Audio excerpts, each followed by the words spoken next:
Welcome back to part 2 of this video on stereotyping, discrimination, and the divisions it creates in different parts of the world. In this part of the video, we're going to explore cultural differences that are deeply rooted in sex roles as they are defined in different countries. We will hear from a few of our students on their insights and experiences. Let's start with Dalia, who talked about how the part of Palestine she is from was restrictive for girls and women when she was growing up. Now, in Palestine, because I come from a conservative society, it is a very conservative society, there's a lot of women who did, through the years, the gender roles did change a lot, but still the relationship between the man and the woman in the household, for example, the man is responsible to provide the family financially. They are the ones who take the final decision for the family.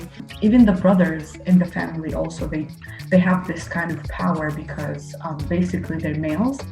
And even though it's changing in big cities, in Arabic countries, it still exists a lot in smaller villages and smaller towns within the same exact country. So the household would be, and the wife or the mother, what's expected from her is to be a mother, to give birth, to take care of the children, and to be with the children all the time. But now I feel like this is also changing, but again, there's a lot of women are still in that specific gender role that is assigned for them from the society. There's also, I think, the job that you can have as a female. For example, you can't work in buildings, you can't work, being a builder or being a worker. Women are not expected to do that. But not only this, there's literally no one does that. No woman ever worked in this. There's only maybe one truck driver in Palestine, one female truck driver, literally only one, maybe, or two, if I'm not mistaken. Also, we don't have female taxi drivers, which I think is very interesting. I remember there was a student from a university, she did this campaign. She was a taxi driver for a day, and everyone was very interested, what are you doing here? And she was surprise, I'm trying this campaign, it's a social experiment, and I want to see how people react to it. And she found a lot of crazy reactions, because also I think it's a global view, I'm not sure, but males think that females cannot drive as well, as well as they do. I don't know if it's a thing here too, but I think maybe it is. I remember also one campaign I worked on. So in where I come from, it's also conservative that we're not allowed to do a lot of things. I mean, not a lot of things, but things like biking, for example, riding the bike in the street, that's not acceptable in my country, especially if you are an older lady. So if you're 10, you're 12, yes, maybe, but then you're in high school and then you're in college, you cannot do that. It's not acceptable. So what I did, I was okay, well, we'll see. Now I want to ride the bike. So I did this also social experiment where I rode the bike in a very busy street in my city, Jenin, and everybody was surprised. When they see me on the bike, they would stand and look and stare for a minute and then just forget about it. Yes. So I had a lot of stares. And actually one man, I remember, said, "Oh my God, this must be the end of the world." Somebody actually said that. If you say so, maybe. So that was very interesting. It was very nerve-wracking as well, because I didn't know how people would react, because I was in a very busy street and people there were very conservative, and I was okay, let's just go ahead and do this. It was a nerve-wracking experience, but I loved it. So even though Dalia can laugh about it now, her experiences riding that bike in Palestine and getting that comment is a good example of how small acts of defiance can rock the social assumptions in a society. Dalia goes on to talk about how the future and how she wants to make a difference in Palestine through her interest in sports. And there's a lot of stereotypes there's a lot of campaigns that come back and forth, and every once in a while they come up with a campaign to encourage females to go biking or to do sports, because I do work in sports. And not a lot of girls have the chance to play sports because, for example, we don't have playgrounds. We do have open playgrounds, but girls cannot just simply go play soccer in a playground because of the culture. So it's just like through my work, I was encouraged, and through my studies here, I feel like I want to change something about this. I just want girls to go out and say, I want to play a certain sport and go for that. And not only go for that, but also find the facilities and the coaches to do this, because it's not only about, oh, I want to play sport, but if there's no facility or there's nothing that provides you with the equipment and the tools, you cannot do it. So I hope this also will change in the society. It was interesting to hear Dalia discuss differences with her twin sister concerning wearing a hijab. Here, Dalia talks about making these independent choices and what it means to have different views than your family on what is appropriate behavior for women. So I started challenging some stereotypes in the society, which was not really easy. Okay, so there is a big challenge. In my village, I think I was the only one who does not wear hijab. Growing up, I didn't feel like I want to wear it. I didn't want to wear hijab. So we come from a Muslim community, so everyone in that village specifically were Muslims. So all the girls after a certain age, they wear the hijab. It's very common, it's a religion, but it's also kind of a tradition. But for me, I felt like I also have a twin sister. She wears the hijab as well. She wore it when she was younger. And I told her, please don't, because now I'll have to wear it, because if you wear it, I have to wear it. But then she told me, no, you don't have to wear it. I want to wear it. You don't have to wear it, okay? And that's it. So she just wore it. So it was one of the things that I was challenging growing up. But then when I traveled, not only to the US, but only when I traveled to different countries and different cultures, and I saw that there's a lot of people just living out there, representing themselves however they want. So I wanted to be that person. I said, I want to represent myself the way that I think is suitable for me. I was not ready to wear the hijab, or that was the most apparent challenge that you can see, because it's like a physical appearance, so it was easy to see. Also, another thing, it was traveling itself. Actually, it was very challenging for me because, again, males are expected to travel to continue their education and to study abroad, but females, they're not. It's also okay, you can study, but you can study in Palestine, you can study within your city and all that. For my family, they were so scared because I was actually the first one to travel from the family, the first woman to travel. So they were very scared. They were against it in the beginning. So I told my parents, look, I worked so hard for this scholarship. Like, you can't just say now that I cannot go because I worked so hard. I've been working, I think I remember I've been working on the scholarship for a year, with the application, with the writings, with the whole process of the selection process. It took a whole year. And then after I got it, I told them it's not fair just to say no because you're too afraid, or just because I'm a girl. I want to do this, and I feel confident enough and ready enough to do this, to continue with this path. And then they were supportive. And from then, I started traveling to other countries and just participating in different conferences.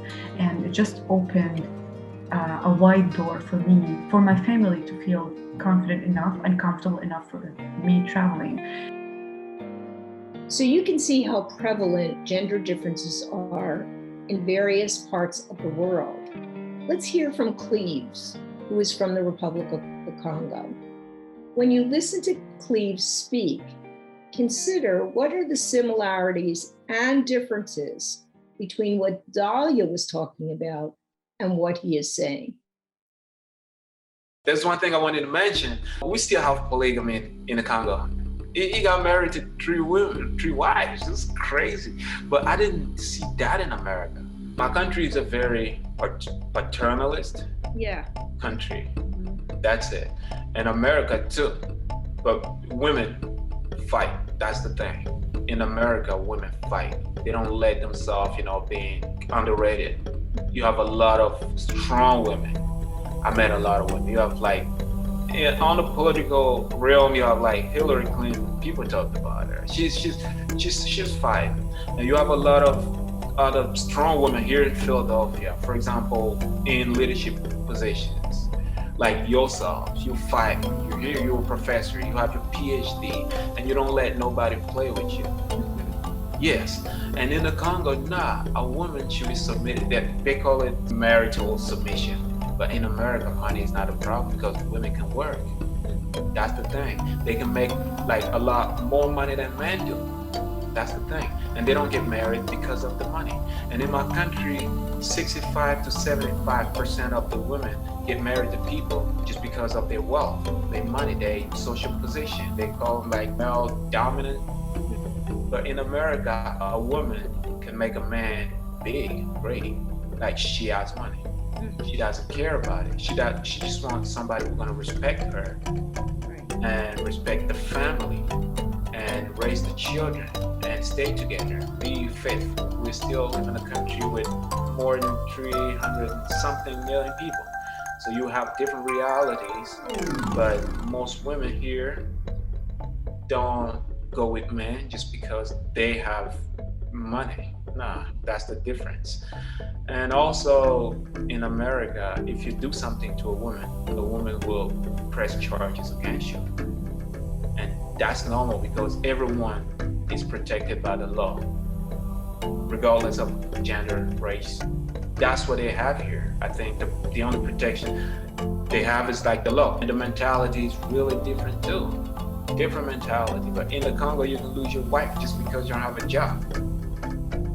I want to tell you a funny story.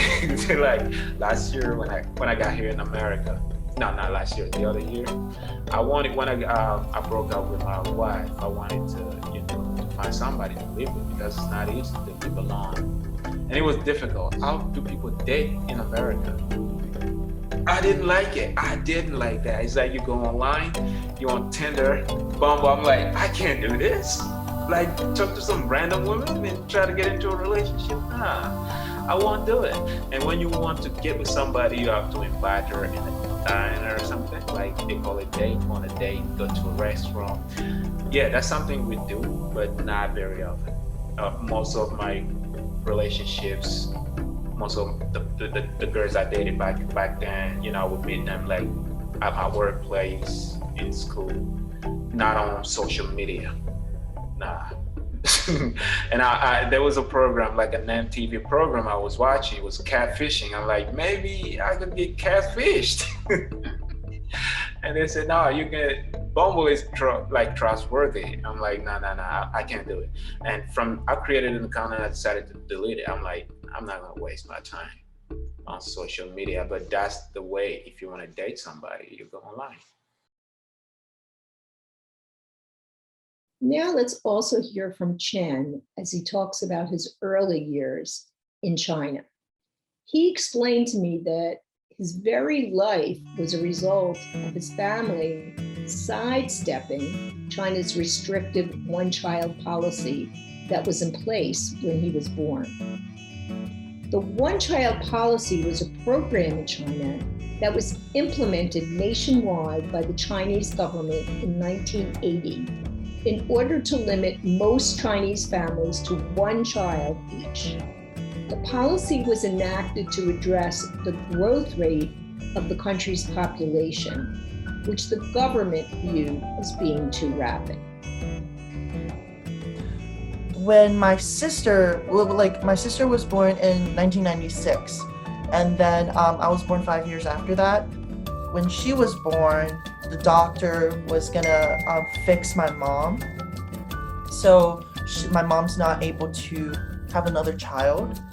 In order to have me or a second child, my dad slip and slide some money to the doctor, and then it's really expensive. I forgot how much, but it's above thousands.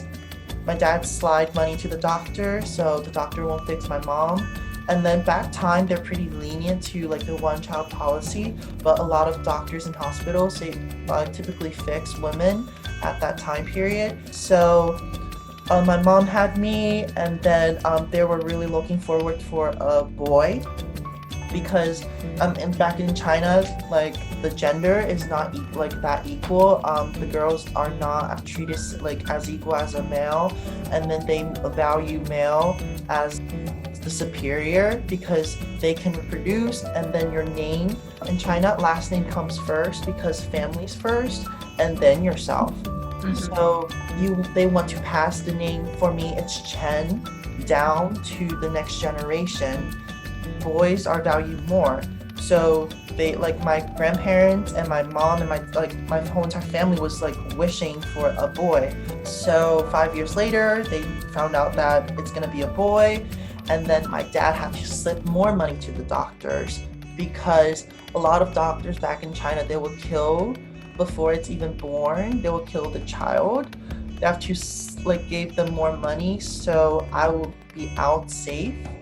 And that's like the story behind it. And so my mom and my dad was like, when I know like how to speak and like talk, they always tell me that we paid a lot of money for you to survive, as a joke, but like still I don't think that's necessary for like to pay for a child to be born. Do you wonder if the story Chen told us would have worked out the same if he was born first? Would his family have paid to have a second child if they knew the second child was going to be a girl? Listening to Dahlia, Cleves, and Chen speak, I hope you can see the power of cultural stereotypes and how they severely curtail the opportunities women have in much of the world to develop their own potential and contribute to the community. Keep in mind that when you are reading or discussing these topics, these are real issues for all of us, regardless of where you are from. I want to wrap this up by thanking our Temple students, Chen, Dahlia, Cleves, Mariana, and Louisa, for being so generous with their time and forthcoming in their comments for these videos. Taylor Vasilick, also a Temple student, helped make these videos possible with her excellent editing and production. We all learned a lot putting these videos together. I hope you enjoyed them and that they gave you food for thought. I would appreciate any comments you have on email or through Facebook. Thank you.